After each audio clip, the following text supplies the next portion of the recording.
We are live with Dharma Talk Tuesday. First of all, I want to acknowledge your patience in getting this thing rolling today because it's a little bit different than usual. It's extra special because... Whoa! We're live. There we go. Ania's sharing it.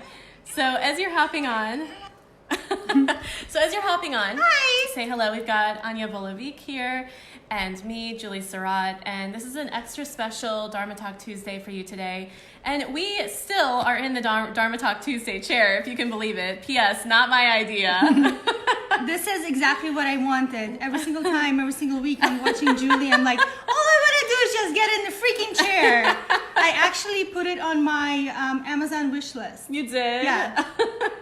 So whoever gets it to me, you get extra bonus points. Oh, there you go. Who is it gonna be? Ask and you shall receive. That's something I've definitely learned from you, is ask and you shall receive, because nothing is impossible with you. And so today, my intention in today's Dharma Talk Tuesday is to really provide a lot of inspiration for you. Ania's story is... Well, I almost don't want to give any context or background information. I want you to tell it all yourself because it's so next level. And really, I hope you're watching this if you want to feel inspired. I hope you're watching this if you want to learn how to really create a reframe in your life. We all have hard moments. We all have challenges. We all go through the ups and downs, especially entrepreneurs, right? And so many of you are entrepreneurs that follow me. And we can't help it. Sometimes we lose perspective, and there's nothing wrong with that. But let this be a blessing to you to regain some perspective and to get some inspiration on how to take one of those challenges that you find yourself facing and completely turn it around and reframe it so that it turns into the biggest blessing that you've ever had. And so Ania has taken what she's received, which is brain cancer, and she says it's the biggest blessing. So Ania, why don't you tell a little bit of the background story on what happened? Yeah. Okay. So a month ago, I was in a car accident, and the car flipped upside down, and I walked away with a tiny little scratch from the seatbelt. I went to the emergency care, they didn't find anything. 2 weeks later, I was sitting in a juice bar, had a seizure, fell off a chair, and ended up in ICU. And once they took all of the tests, they ended up finding a brain tumor, 5 centimeters. And this was 5 days before my 36th birthday. So that was a birthday present in a lot of ways. And the reason why I say that is because it turned out to be one of the greatest gifts that I've been receiving. The way that the community and my friends and the sisterhood that has come together, and the way that the human spirit and humanity in general has reached out and supported me throughout this process has been just so mind-blowing and heartwarming and all the things. Yeah. Well, that was definitely, just long story short. Yeah, Wow. no big deal. Yeah. No, and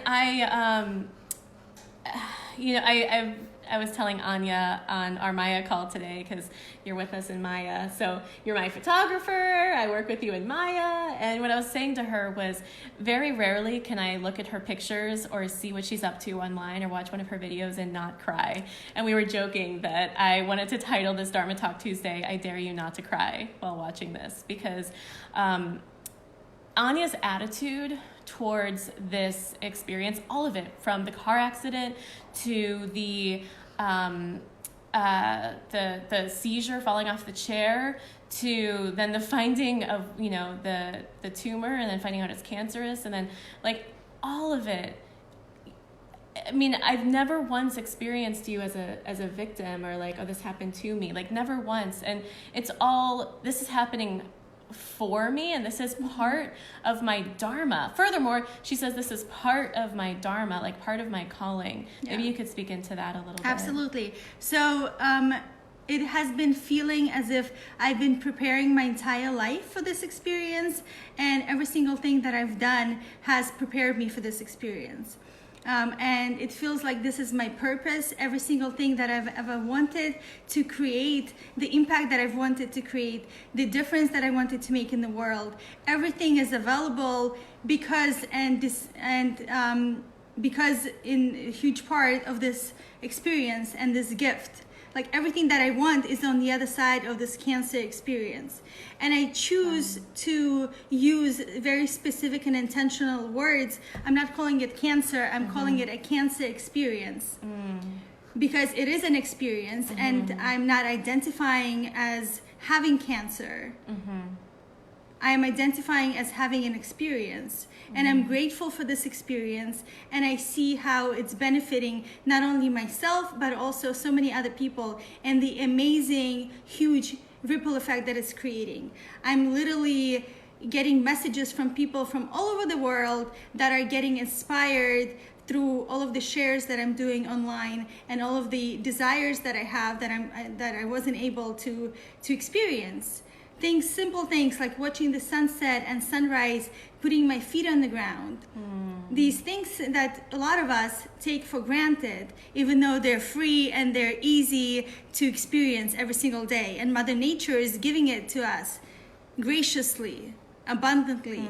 And yet so many of us are not doing it, are not taking advantage of it, are not participating fully in all of the joys that life offers us. So I've been receiving messages and photos of people taking an extra hour, taking an extra 5 minutes to go in nature, to put their feet on the ground. Strangers from all over the world are sending me photos with their feet on the ground and sunset, and tagging me in photos of sunrises. It's just been so amazing and inspiring. I'm inspiring myself. It just feels so amazing to be able to receive and at the same time to give. And that's another like really huge point and mission that I see this experience being, and the Dharma experience that I am feeling of being able to show people the power of giving and receiving, and how really it's one of the same. Yes. Yeah, no, I would love for you to speak into that more, because I think one of the things that really touched me in one of the videos that you posted was the level of support that you've received at like a level that was like unfathomable to you before. Yeah. So I've been asking for support and been so blessed to receive so much support, both from my friends and the people that I know really well as complete strangers. And what I'm seeing as the pattern, and also as a blessing in itself, is how by me asking for support and giving somebody an opportunity to support, I'm also giving to them, because I believe that we as humans instinctually and our foundational desire and need is to feel like we are valued and that we make an impact and we make a difference. And a book, if I don't know if you guys, I'm sure you do, Viktor Frankl's Man's Search for Meaning really comes up. And he was in a concentration camp, and the only reason why he survived is because he had this really big mission and vision, and he was searching for meaning. So I feel like that's the core messaging and purpose of this experience, is me giving an opportunity for other people to feel on purpose and to be able to feel like they are making a difference, no matter how big or small it is.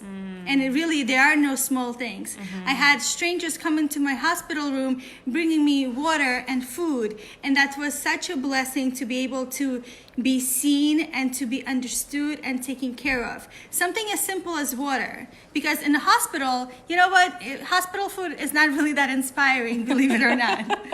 So for someone to come in and bring me one of the things that I'm craving, even something like chocolate, because I love chocolate. So that was just such a blessing. And one of the other things that is really prominent is how I'm feeling currently, and what this experience offered is that I've never felt more seen, more loved, more taken care of, or more understood, or even belonged. Wow. Like my entire life, I'm 36, and my entire life I felt like I'm an outsider, I do not belong, and I don't have any friends.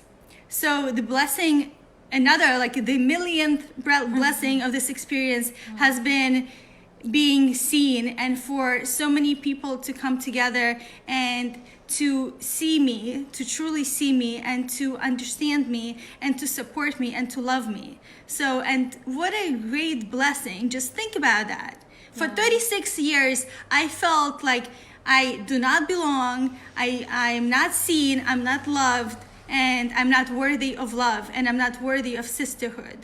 And the sisterhood specifically, so many of my girlfriends have come together, and they're working together, and they're using their genius, their expertise, and every single person has a very specific role, and they feel needed and on purpose.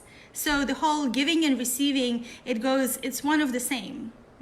So I invite you to be able to open up your heart, to ask for support, and to see it as an empowering gesture and as a gift that you're giving someone else, because you're giving someone else an opportunity to give to you. And as a result, they're receiving their fundamental desire to feel needed and on purpose. Yeah, there's an energy flow with that that you create. And there's reasons why people don't ask for things or receive things. It's kind of vulnerable. It's like, oh, I need to ask for help because maybe I don't want to ask for help because maybe I'll be perceived as weak. And, there's all these stories that people have, right? And it's like, well, you find yourself in a situation where those stories don't really matter. Like, you get to choose your way through them because there's support that you get to ask for. And I mean, for you, my experience with you is that I would not be able to be in this state and heal as fast as I have if I was not receiving all of the support that I've been receiving. So I'm so grateful for every single person, for every single angel, for every single stranger who has offered their magic, their gift, their expertise. I would not be able to heal as fast as I have. And I have surprised the medical staff by how fast I've healed. I literally started walking 2 weeks after surgery, after brain surgery. They were just blown away. And I got discharged last night after a month of brain surgery. Yeah, insane. My experience of you also is so joyful. I love life. I'm probably the happiest person in the planet. She's like a kid. You're like a kid. Even just when Ania got here, as you guys can imagine, Duke, he's sleeping under the table now and he's happy, but he was really excited. He's like, new human, new friend. And I had a conversation with him before Ania got here, and I said, Duke, you get to be gentle. You get to not be your usual boisterous self. You get to calm down. And he was still really excited because he can't help himself. But Ania's response was giggling at him. He's kind of big and intense, and she's giggling like a child, so happy and grateful to be in the presence of that playful energy. That was my experience of you, and it's not typical of humans and adults our age, and it's an interrupt, and it's inspiring. It's oh, that's a way to be. That's a better way to be. Right. What a concept. Be joyful. Authentically, every cell in your body is happy. That's what it feels like. I am, Now even more so that I'm out of the hospital. But I've always fully enjoyed life, and I'm so grateful for all of the experiences that I allowed myself to have. So now that I've spent a month in a hospital not being able to do all of the things that I love doing, I'm even more excited to be out in the world. So I'm fully enjoying every single experience. I went and had coffee this morning after not having coffee for a month. And it was the best thing on the planet. And I had a chocolate croissant and I devoured it. I know how much you wanted a croissant. So all of these things that are so readily available to us as long as we have the financial abundance, right? I'm just fully experiencing it and fully enjoying it because I have not had that for a month. And I'm also inviting and encouraging and inspiring everybody else who is not in my situation to fully enjoy life. Right now it's sunset. Where are you? It's great that you're watching us, and also I hope that you're watching sunset. Let's look at some of the comments because I swiped them to the side. So we've got Kimberly, Tracy, Debbie Sparkman. She says, God bless you. Your perception is a winner's perspective, and may the experience bless many. Well said. Thank you. Aunt Sherry. So happy to see you here. And I know many more are hopping on and watching too. You guys, as you're hopping on, I would love for you to just say hi and share this video right now so more people can hop on and watch it, because this message is important. It's simple, but it's important. More people get to enjoy life, right? Imagine what kind of world this world would be if every single person actually took the time to pause during sunset and put their feet on the ground first thing in the morning and get grounded and connect to Mother Earth. Wow. Yeah. Or like choose joy no matter the situation. Yeah, exactly. Like reframe your circumstances. That's a huge lesson here. What are some of the other big lessons you'd like for them to really get and take away from this? Reframing whatever is happening in front of you. So the way that I'm seeing it is, if something is in front of me, then it's for me. So what I say is that I choose what chooses me. So I'm not creating any meaning or being selective as far as like, oh, this is happening to me and I'm a victim, or this is so horrible and I'm judging the experience, or I wish the experience was different. No, I'm actually being very clear and aware that if something is happening, then it's happening for me. And I'm trusting that if something is being given to me, it's a gift. And there's a bigger purpose and there's a bigger reason that we are not even aware of. Right. So trust whatever's in front of you is for you. Yeah. So someone put that in the comments. I choose what chooses me. That mantra, I choose what chooses me. That's, I mean, you can look at, I really invite you, if you're watching this now live or on the replay, to examine something that's happening in your life that maybe you're resisting a little bit.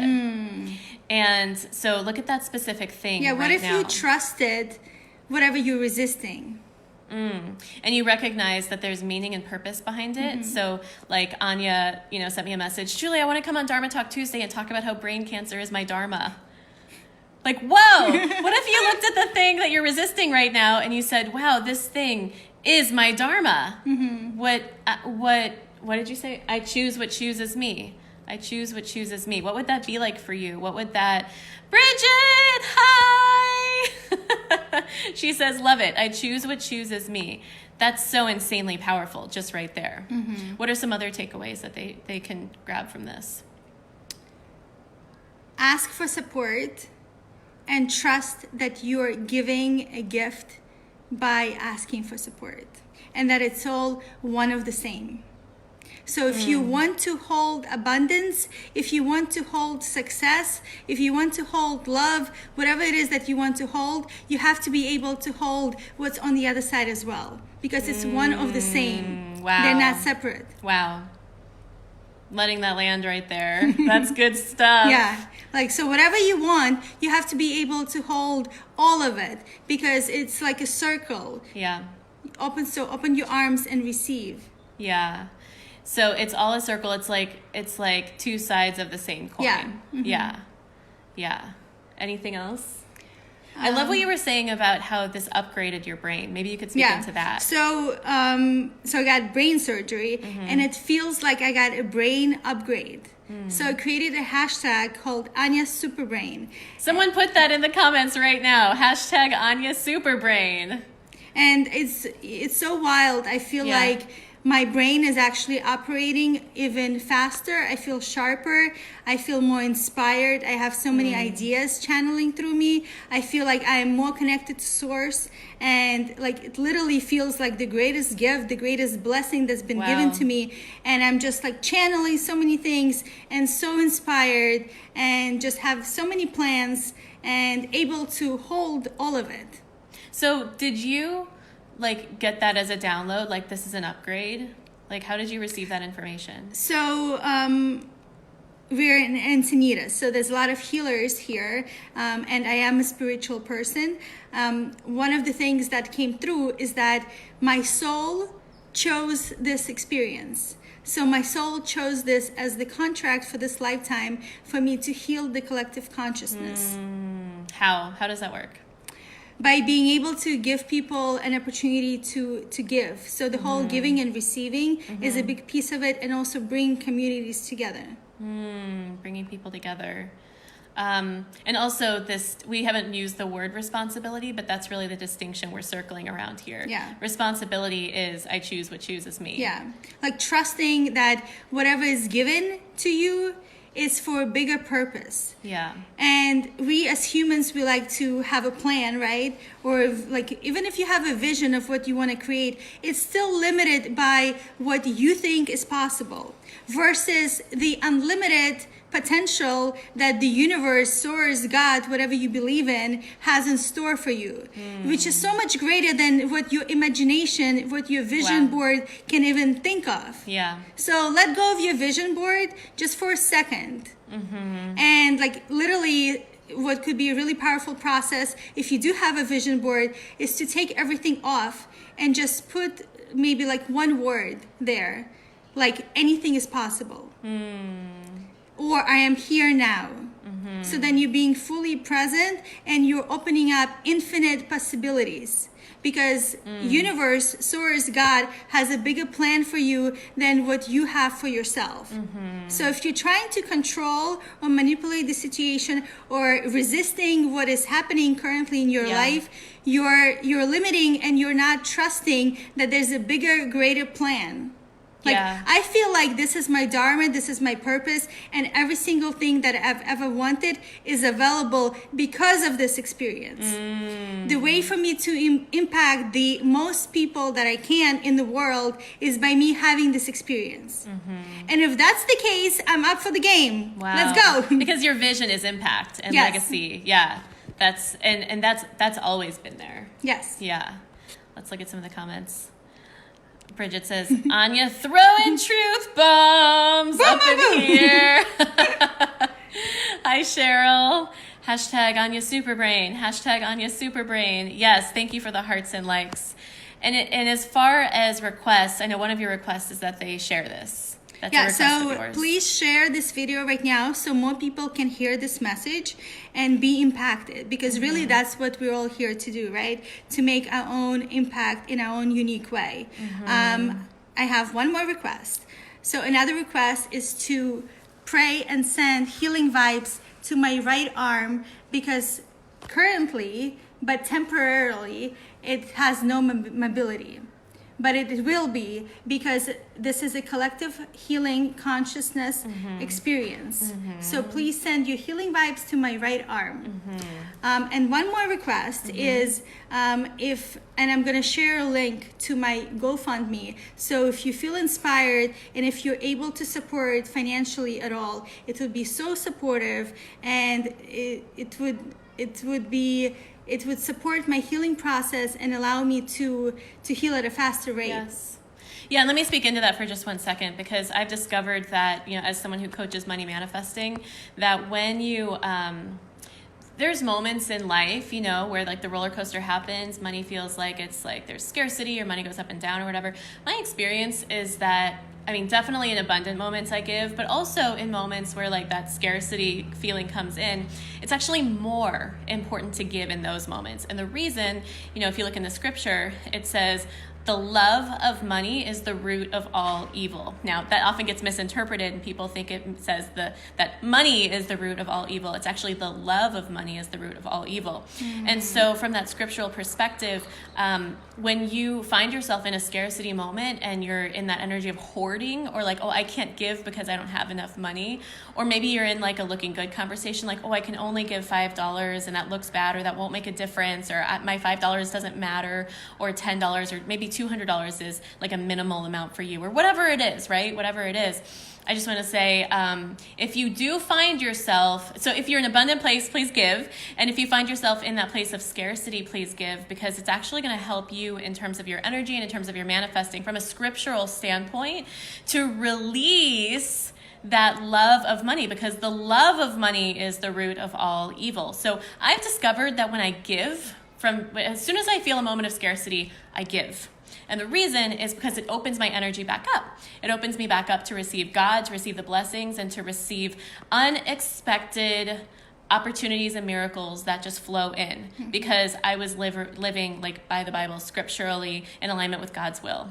So I really wanted to say that. That's Thank you so important. much. Yeah. And it's also like coming back again full circle to giving and receiving. Yeah. Because you're giving, and as a result, you're trusting the universe, and it will come back to you tenfold. That's right. So if you set that intention, then you're just practicing trust. That's exactly right. Oh, look at that. Can you move this? Yeah. Oh, yeah. Yeah. There it is. Practice trust. Yes. Trust that you're always taken care of. So once you take care of someone else, it comes back to you tenfold. Also, did you see what she just did right there? Can you move this? Like, that's how Ania communicates. I just love it. She's like, keep on my earrings in. Thanks. Like, that's it. Like, I just love that so much. Yeah, and I've been like so clear about my request. Yeah, I love think that. I'm just like blowing people away. It's amazing. But, like, you come here now. Yeah. But it's coming from love. Yeah, and of I course. think the more clear that we are in our request, the easier we're making it for other people That's to right. be able to support us. It's so good. So refreshing. It's that childlike energy, which is alpha brainwave state, which is high vibration, you know? Let's look at any other final thoughts, comments, questions happening in the thread here. Hello, Lisa. Thank you for joining us. Diane. So good to see the comments. If you're watching the replay, give us a little hashtag Ania Superbrain. Hit the share button or tag someone who you believe really gets to hear this message.